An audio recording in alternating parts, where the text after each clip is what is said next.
Hello again, Lifetime Learning Institute students. Here is the DNA presentation number 2. It's a little bit of a continuation from the last presentation, but it's a bunch of new topics. The only handout for this presentation is a revised copy of one of the 2 charts that I gave you from last time. The chart was originally dated March 2017, and literally 2 days after I posted the last video, a brand new updated chart was released and it's dated March 2020. So I wanted you to have the brand new chart. So let's talk about issues with DNA testing.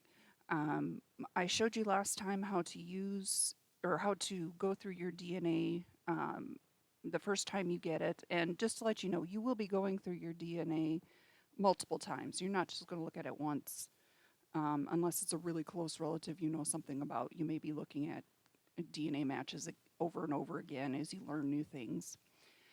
But I want you to keep in mind some issues about DNA testing. The first is always privacy concerns. Honestly, our health insurance and life insurance companies would love to have access to our DNA because it contains information on our health status. Right now, there are laws that prevent them from obtaining DNA before they can issue policies.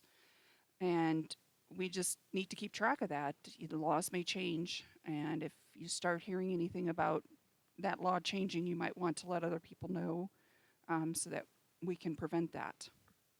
The other privacy concern is a general privacy concern about the internet. All of these companies use the internet for us to look at the data. So there's always concerns when it comes to using the internet.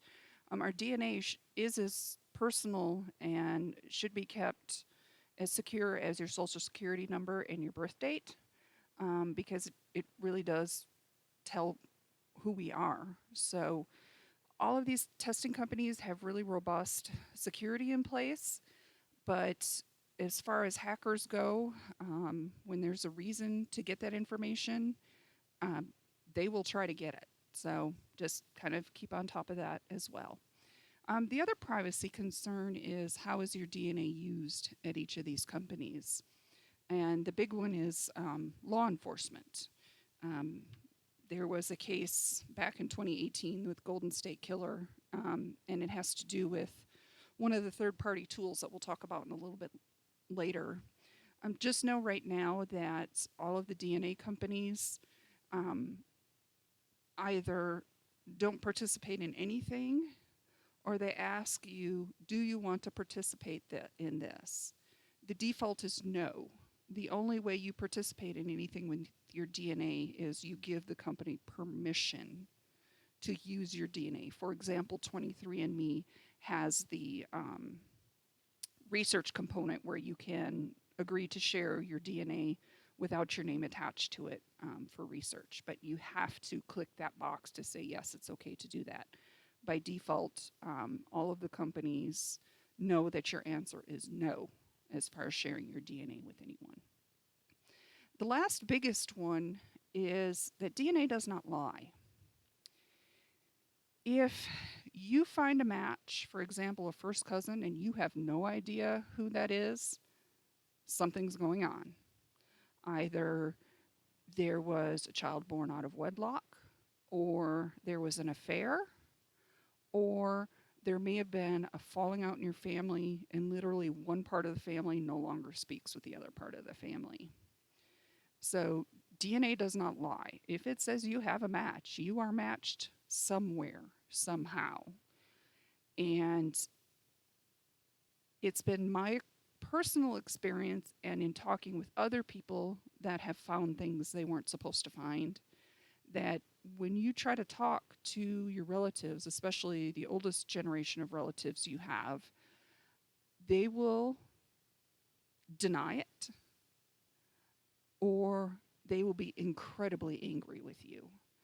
So if you find something that is unexpected, I highly recommend that you tread carefully, because It may open a bunch of old wounds. It, there's just no telling what it will do.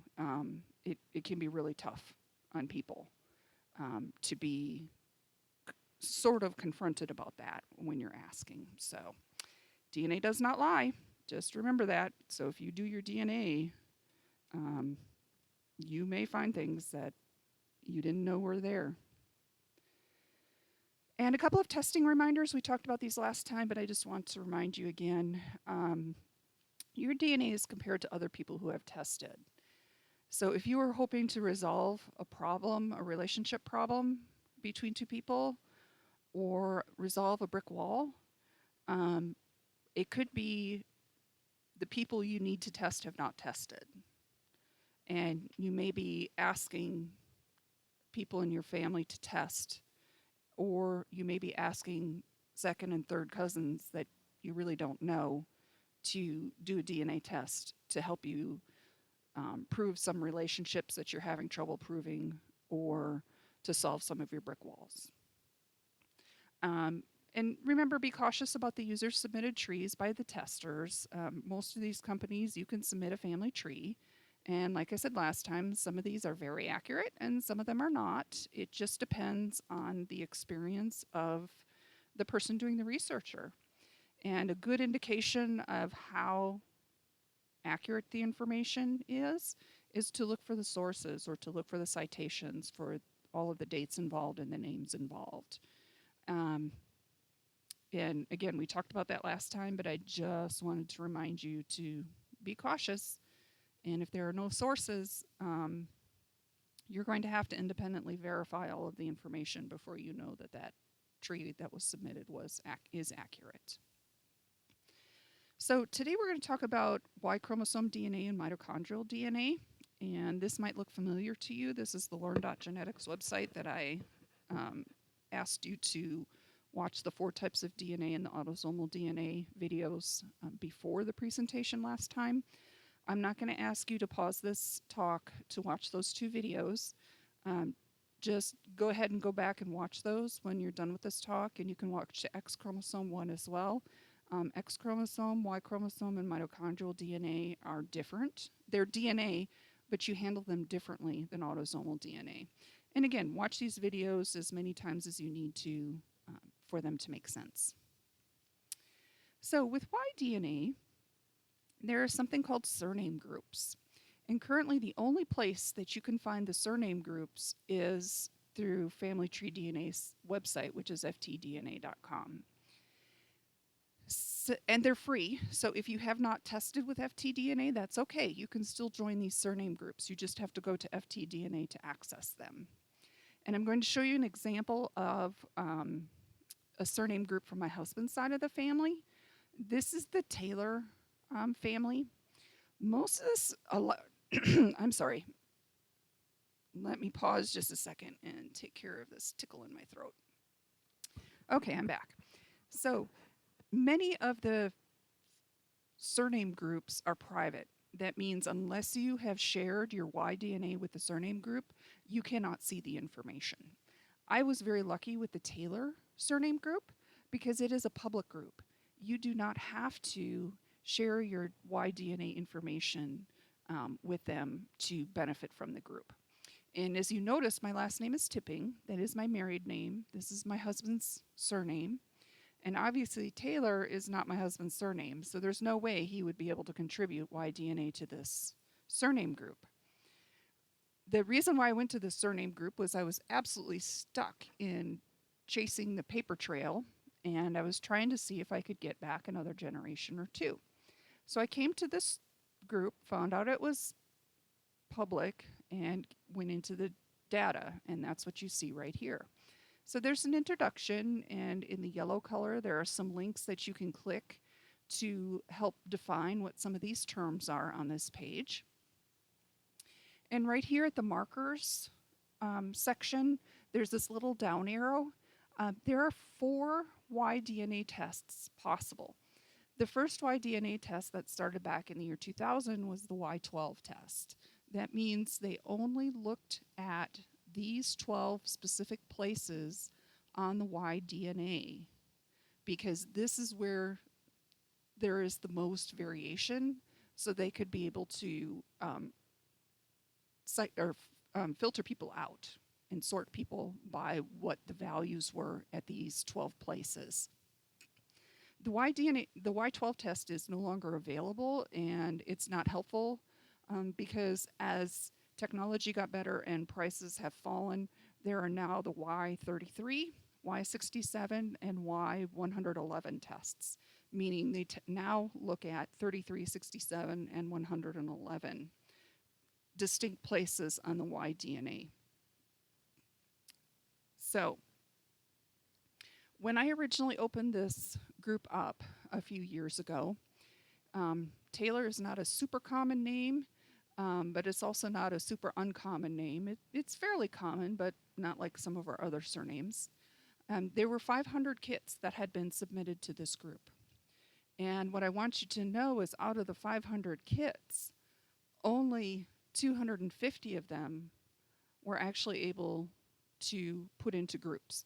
That means only 250 of those kits had a match. So what does that mean? Well, if you see with this group here, first group here, there's 1, 2, 3, 4, 5, 6, 7, 8, 9. So these 9 men all match in these areas. What does that mean? That means somewhere in the past, these 9 men have the same male ancestor. So that helps these 9 men if they compare their trees. For example, if someone has researched further back than others, they can get a couple of extra generations on their family tree. That's the benefit of surname groups. If you are able to match with others, that means you share a common ancestor, and you can also maybe benefit from their research. There are several different groups in this surname group, and I just showed you the top of this page because I wanted you to be able to read it. So here is a group right here. Here is a group right here. And here is a new group that they started with only one person. So I'm not really sure why that happened, but that's what this person did. So how do they determine the matches? Well, you can kind of see some of these numbers are similar. The group manager is in contact with geneticists to have geneticists double check these numbers to make sure when he or she is assigning people to groups and saying that, yes, these people definitely match, that they're within the correct parameters. And just as a quick review that I probably should have done sooner, Y-DNA is only passed from fathers to sons. So this Y-DNA comes from your father, one of your 2 grandfathers, one of your 4 great-grandfathers, one of your 8 great-great-grandfathers. So it follows a single line. And so it can help with just one single line of your family tree. And if this is the line that you're stuck with, then it's probably a good thing to put on your list of things to do. The unfortunate thing about the Y-DNA test is it's $200 when it's regular price. So watch for DNA tests to go on sale around holidays associated with families like Grandparents' Day, Mother's Day, Father's Day, and Black Friday, the day after Thanksgiving, for good prices. Now, because my husband wasn't able to do the Y-DNA test for Taylor's, I literally came into this group seeing that there were 500 tests in this group, and I was willing to look at every single one of these tests to see if there was a family tree associated with it, and look at each of the family trees to see if I could find the ancestor that I had for my husband. Well, I got lucky. It turns out my husband fits into this very first group on the page. So I did not have to look through the 250 kits that had been placed into groups before I found where my husband might fit. there had been other men that had tested and submitted family trees that show my husband's family or my husband's ancestor. And we'll take a little bit closer look at this. So, like I said, I was real lucky. See line number 2? Right here are the oldest ancestor that each of these test takers is able to report. I want you to see right here Torres. Torres in his kit says that he was adopted. So Pedro Torres was born in 1865. And after his adoption, he was named Pedro Torres, but his father was a tailor. And here is what I found. I had researched my husband back to this ancestor, Joshua Newton Taylor, born in 1854 in Parker, Texas. And because of this Taylor surname group, I was able to potentially find Joshua's father, William. So that's pretty cool. Now, as you're looking at these two family trees, I hope there are bells going off in your brain saying, wait, she just said, what about sources? And if those bells went off in your brain, good job. I had traced Joshua Newton Taylor forward, and so I have the same information as this person does. I have the same information about his son as this person does. I have the same information about his grandson that this person does. So I have a good degree of confidence that this part of the tree is very accurate. And because this part of the tree is very accurate, I'm going to assume that William is the correct father for Joshua. I may be completely wrong, but when I put William in the family tree, my source is going to be this Y-DNA kit family tree. So if I find something different for Joshua later, then I will know where I found the information about William. And then I will know that since there are no sources here, that this information is probably incorrect. That makes sense. So then I wanted to say, I wonder if I can find another generation back from William. Well, I looked at all the other family trees and I couldn't find William. And I thought, well, I wonder if I can find William's brother. Because honestly, in most of our families, there is more than one son and there's more than one daughter, in most cases. So I thought, well, let's see what I can do. So this is what I did. And William was born in 1818 in Mississippi. So if William has other brothers, they're either going to be older or younger, but not horribly older or younger than William. So I found this family tree, and here's Jesse. He's born in 1810. Okay, he could be a brother. That's only 8 years. Except William was born in Mississippi, and Jesse was born in Illinois. So, nope, that's not going to help me. And the fact that William was born in Mississippi and Jesse was born in Illinois and Jesse's father was born in North Carolina means I'm probably pretty safe in assuming that Jesse is not a first cousin, because I don't see any indication of this family being in Mississippi to where they would be closer related to William. So I'm stuck for now, but eventually I may or may not figure it out. The nice thing about these kits is there is an email address listed here. There is not an email address listed here, but I was able to contact this person and get some source information about their trees. The other interesting thing about Y-DNA is it's going to give you a haplogroup. And a haplogroup refers to deep origins. So like your ancestor from 2 or 3 or 4 or 500 years ago. Really deep origins. Why is that important?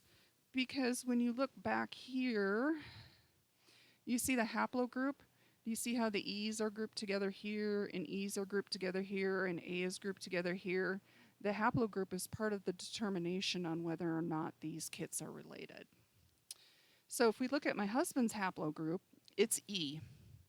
Now, my husband and I have researched his family, and we have only found his family in Ireland and England before they came to the United States. So that means this is a really, really, really, really, really old ancestor.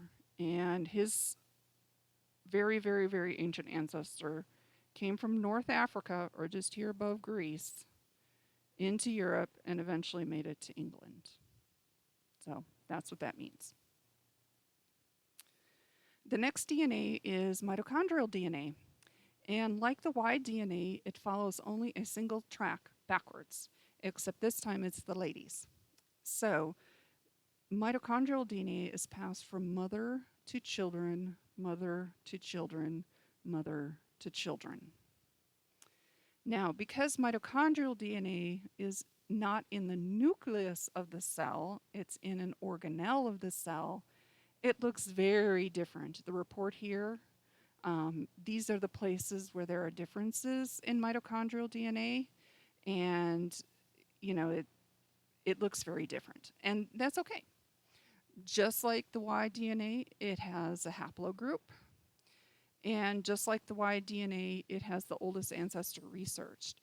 Except because this is ladies and we are in a patriarchal society, our last names change every time we get married for the most part. So the grouping has to do a lot with the haplogroup and these mutations at the specific areas, just like with the Y DNA. And this surname group, the Taylor family, actually had mitochondrial DNA and Y DNA test results. Some of the surname groups only have the Y DNA results, so you're just going to have to check and see. And again, just like the last one, there are links here that you can click to help you understand what you're looking at in these reports the first few times you look at them. So let's talk about third-party tools. Third-party tools were programs developed by other genealogists to help analyze your DNA. Like I showed you last time when I showed you how to look at your autosomal DNA in each of those 4 testing companies, at some point you reach the limit of the tools that the testing company has, and you're just not able to tease out your DNA to figure out your relationships.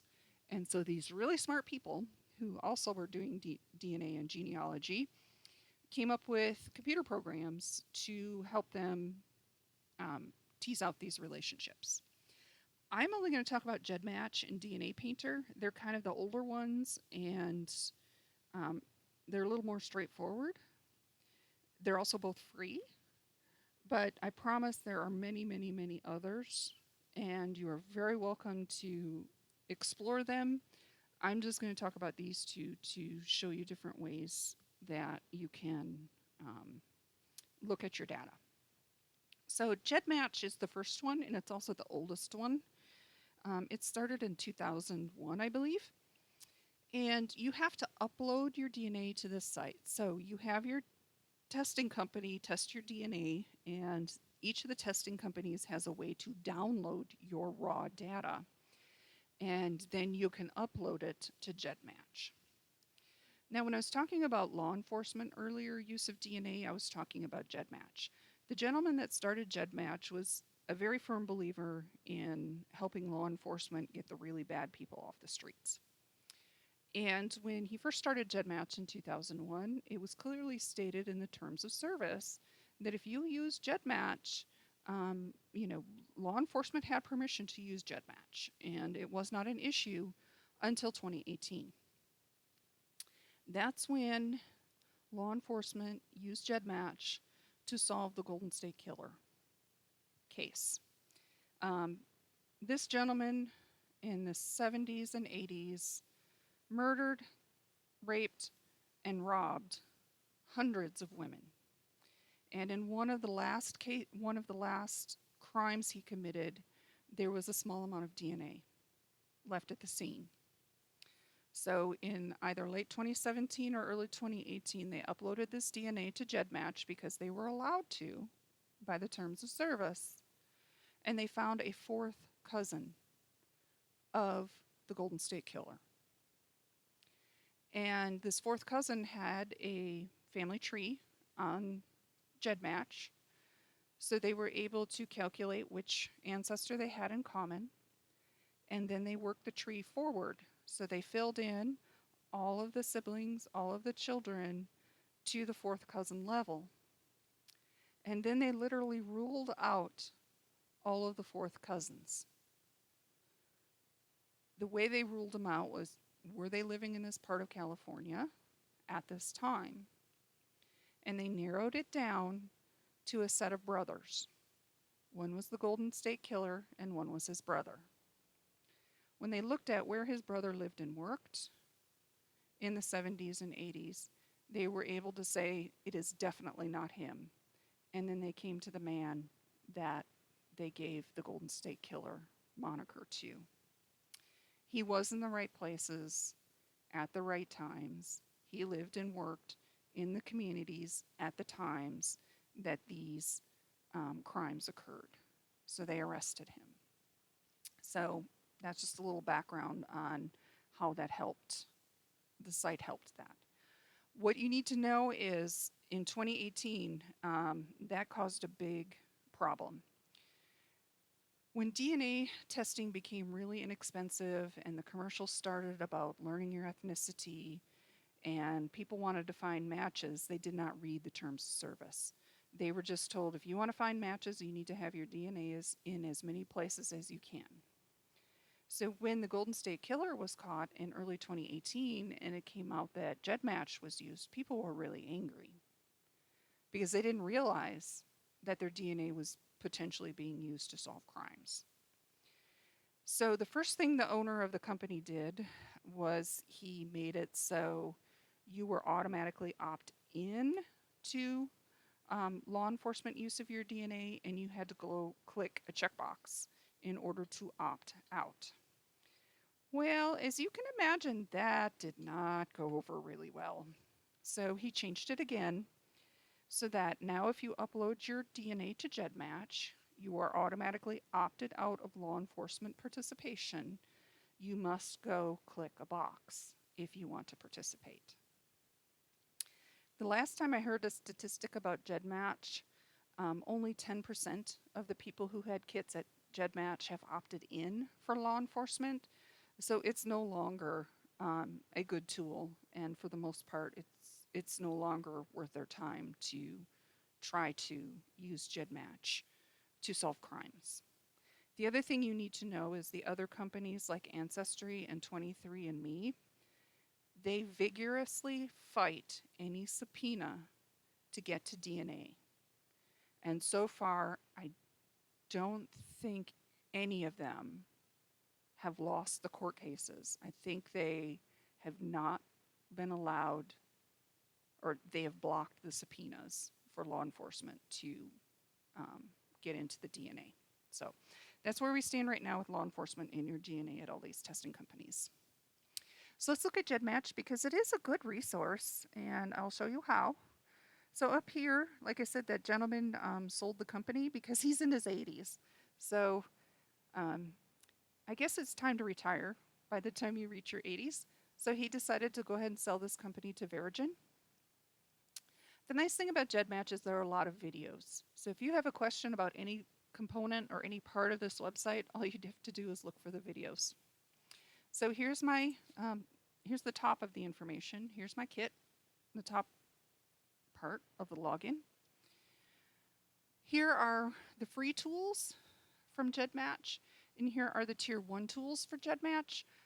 To access the Tier 1 tools, you need to pay $10 a month. Here are my two kits. I uploaded my DNA from Family Tree DNA and from Ancestry, and I did put a GEDCOM in.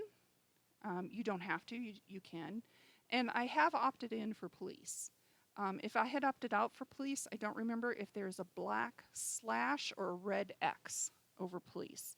And you do have this pencil here, so you can edit this at any time. And here's where you can upload family trees if you want to, and here's how you can join Tier 1 if you're interested. So let's look at the the free tools. We'll start down here at the bottom. The ancestor projects are the surname projects. So these are surname pages, just like you saw with Y and mitochondrial DNA, but it can include autosomal DNA. And it's also location projects. For example, I have Belgian and Dutch ancestors. They're from the Netherlands and Belgium. The Netherlands, Belgium, and Luxembourg are very similar people. And depending upon when borders changed, they may have even been the same country. So there is a region project called Benelux, which is the BE from Belgium, NE from Netherlands, and LU from Luxembourg. So I can join the Benelux project for my Dutch and Belgian ancestors, as well as joining surname groups for my Dutch and Belgian ancestors. 3D chromosome browser, I played with that. It's an upper level thing, and I didn't find it too helpful. Are your parents related?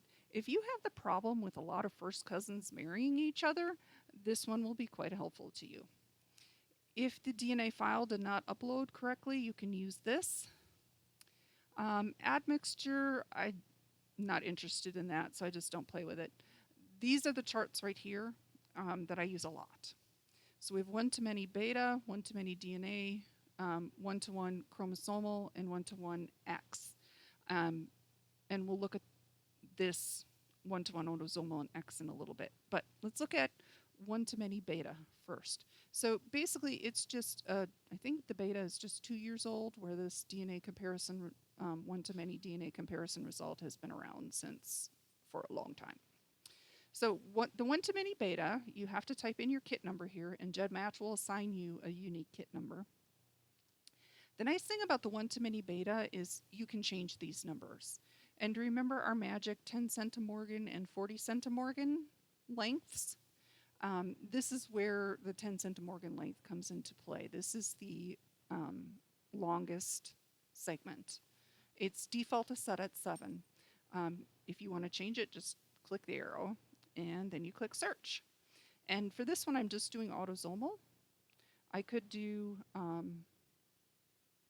oh, I'm sorry, it's being filtered by autosomal, and it's being filtered by centimorgan size. So I click search, and here comes my results. I have blacked out things so that there's some privacy here. Your chart will look a little less fragmented. So here are my top results. And if I look at my autosomal DNA and I see, look, the largest segment is 151, guess what? That's my other kit. So I would hope I have a lot of DNA in common and a very large matching segment. Do you remember hearing about my Aunt Carol? Well, surprise, surprise, Aunt Carol's the second one on the list with a lot of shared DNA and a nice long segment. Over here, it tells you where the kits came from. So this was my kit from Ancestry. This is my aunt's kit from Ancestry. And this person E right here is the kit from 23andMe. And these are from a longer time ago. And the kits have been uploaded and then they've been played with internally in GEDmatch. So every time they update, the information is still relevant. The neat thing about the GEDmatch is they highlight in green the new kits. So Christine is a new match for me, and it's highlighted in bright green. That means it's a very recent match within the last couple of weeks. If it gets closer to our match was a month ago when that person submitted their DNA, then it's a lighter green. So it's really nice. You can scan your list really quickly to see who has popped up new. You don't have to look at dates or anything like that. Now let's look at the one-to-many DNA comparison result. When you click that one, you have to enter your kit number. There are no filters this time. It just gives you this report. And again, here's a video if you need to learn more about it. And remember our magic numbers, 10 and 40 centimorgans. And for me, I only have the top 10 kits are within that threshold. So because not a lot of people have been doing research on paper, I'm not surprised, but I really only have 10 kits. What's the benefit of GEDmatch? Well, people from all sorts of different DNA companies put their stuff here. So I don't necessarily, I can find information from family or from 23andMe, and I can find information from other places that have kits that maybe I haven't tested at. And here too, they have the dark green and the lighter green. But with this one, you can actually see the date of when they submitted their DNA. So you know how new these links are, or how new this data is. This is the one-to-one autosomal thing here. So instead of having to go back to that main page, you can just go ahead and click the letter A. And if you see on E, her kit, she didn't submit her data until March 3rd. So that's not horribly long ago. And I haven't, well, actually, from the last presentation that I haven't explored her before. But let's just click the A and see what comes up. You get a fill-in box. The nice thing about clicking the A there in the report is it self-fills these two boxes. If you were to go back on the front page and click the one-to-one autosomal, you would have to type in these numbers. And that's why I go from this chart instead of the front page. And then there are some choices that you can make. And you click compare. So here's the autosomal one-to-one comparison with E. These colors here are defined for the upper part of chromosome 1, and these colors here are for the lower part of chromosome 1. And if there is a significant match, they actually pull out the data that gives you the start point and the end point, the number of centimorgans of the length, and the chromosome number. So there's the first four for E and I, and the next ones. And here's the end of the report because it ends at chromosome 22 because she and I don't have any xDNA. And then there's a summary at the bottom. So I just found these numbers. How can these numbers help me? Like I said in the last presentation, using these numbers is a little bit of an intermediate level skill. So we're going to actually go into that today because I want you to see how these exact locations on chromosomes can help you when you're getting stuck with DNA. And where do we go for help? DNA Painter. I have only used the chromosome maps for DNA Painter so far.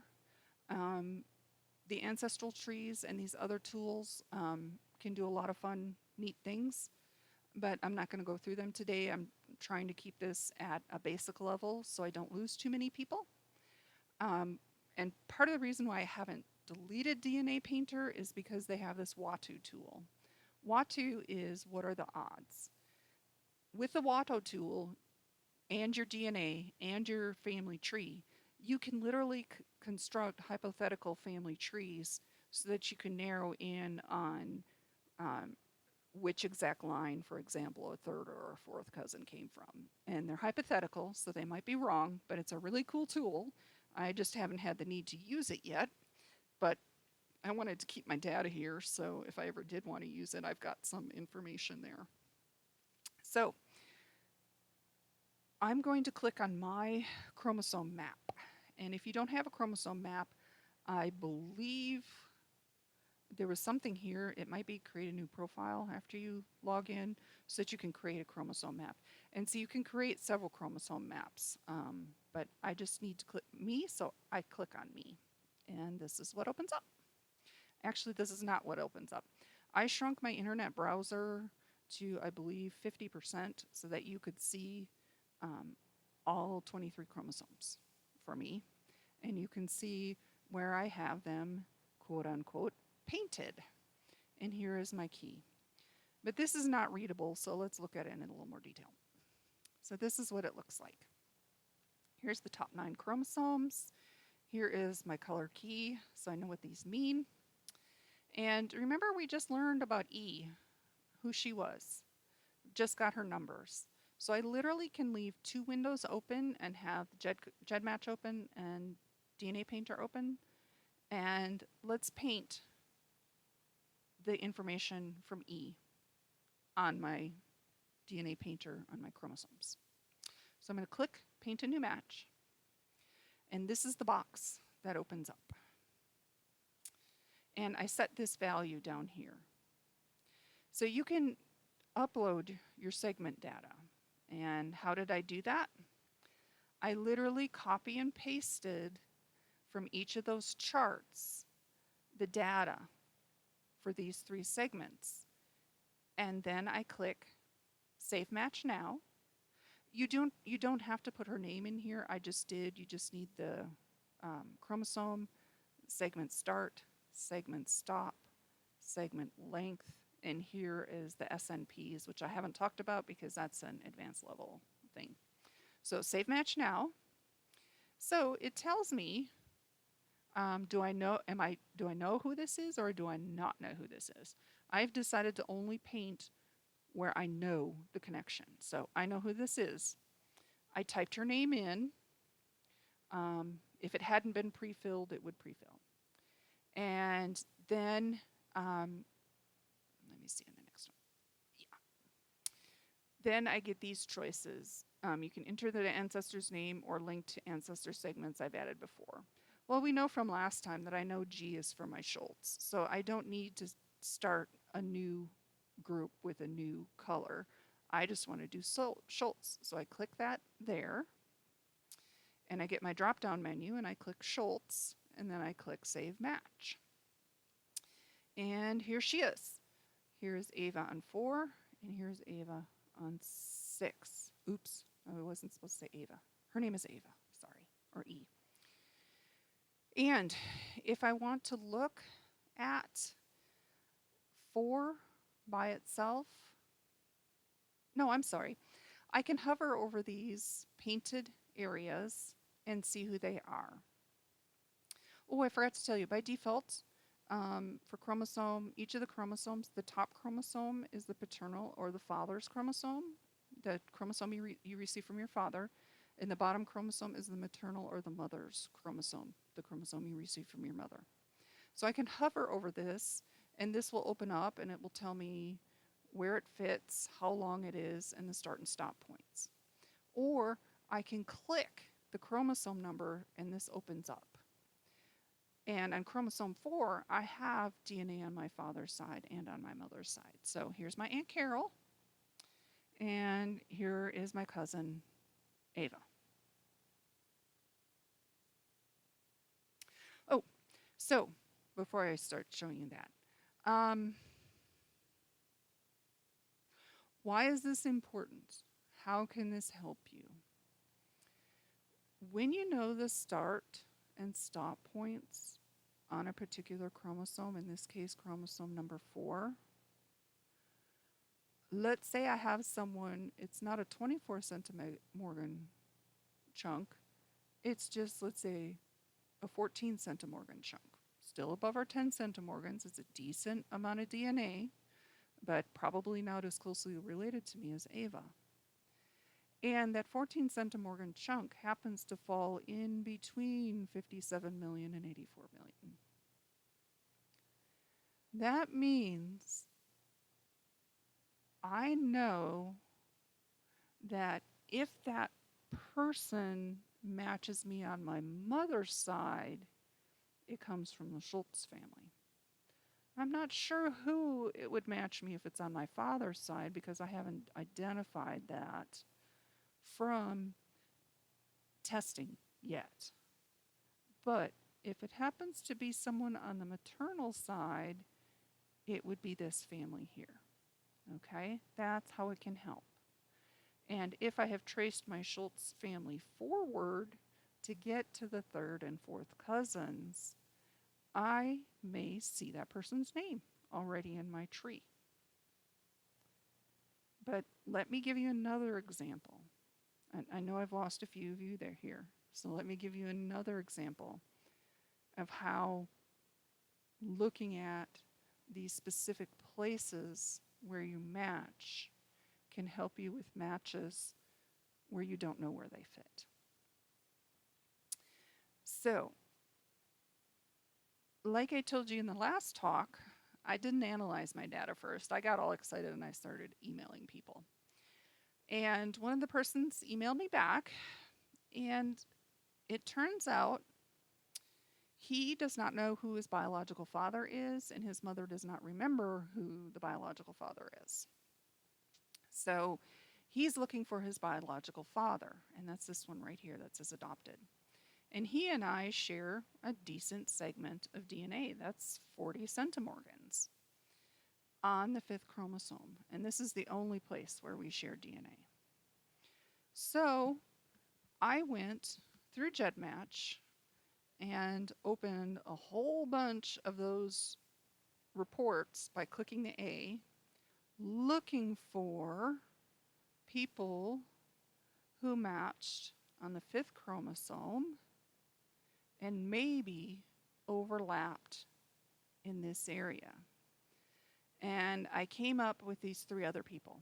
Actually, I had more than that before, but I had been forgetting about the 10 centimorgan minimum. I think I had 8 or 9. And then when I looked at it later, I was like, oh, wait, those guys aren't going to match. Their segments are too short. I need to look at these 3 here. Well, this person here and this person here have not emailed me back. This person here said he was the administrator for a kit that this adopted young man and I matched to, and that he hadn't researched the tree enough to know where we overlapped. So I just let it cogitate in the back of my brain, and I went back and I looked at all the different places, all the different testing companies, and looked again and figured out we matched at our second great grandparent.